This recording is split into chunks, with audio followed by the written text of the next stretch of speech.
Okay, so today is another homeschool tip, and I will be talking about the importance of having a portfolio. It's very imperative that you store all your work somewhere, like whatever you do with your kids or your child. For homeschooling, you want to make sure that you keep a documentation of everything.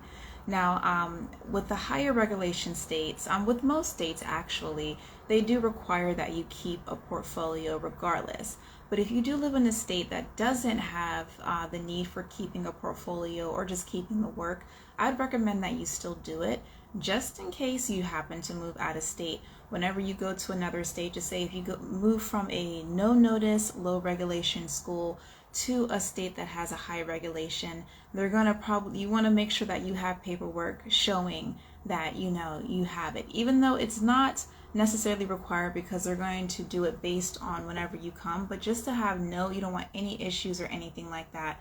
You want to make sure you have some type of documentation of what you've been doing throughout the school year of your time. I have numerous copies of how I manage my portfolio. So one way I do, this is just a very small one that I carry with me, and in this one I have every single grade. So this is the one, let me get these out so they don't fall. Okay, so this was in kindergarten. This is all her paperwork for kindergarten, all her paperwork for first grade and second grade, and I'm already prepping for third grade, basically.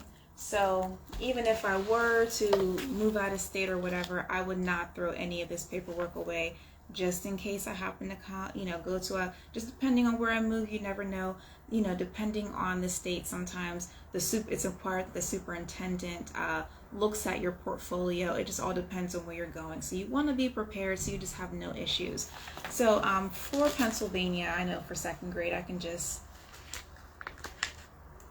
show what's in this portion of the portfolio, which I think I've done on a last video, but I'll just do it briefly again.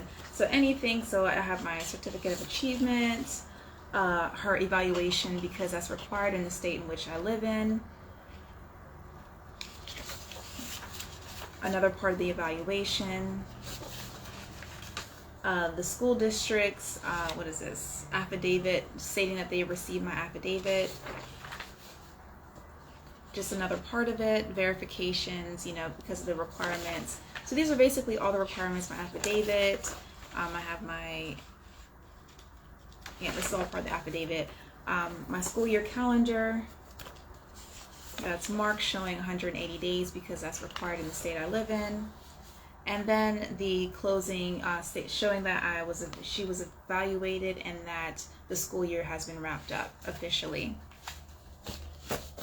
So I keep all of those, like all those paperworks, just to show that, if anything happens, I have it all. So another way, that's just for the, I guess the legal aspect of it, but I also do keep the actual work. So anything that we've done throughout the school year, I'll just, section it off, whether it's first grade, second grade, kindergarten, whatever, put it all together, wrap it up, and then put it in a bin separately and just kind of store that away. So I'll have the paper documentation of what we've done. And then I also recommend that you do, because we have the internet, do an actual virtual portfolio, which I'll show you. I decided to do mine on my YouTube page. And here you can see that this is where I store all of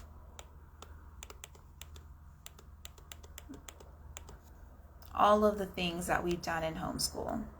So I recommend that you do that just in case, so you have paper documentation, virtual documentation, and then you have the legal aspect of it, keeping it all together, all safe, so that you are prepared for anything that may happen. And that is the tip that I have for today.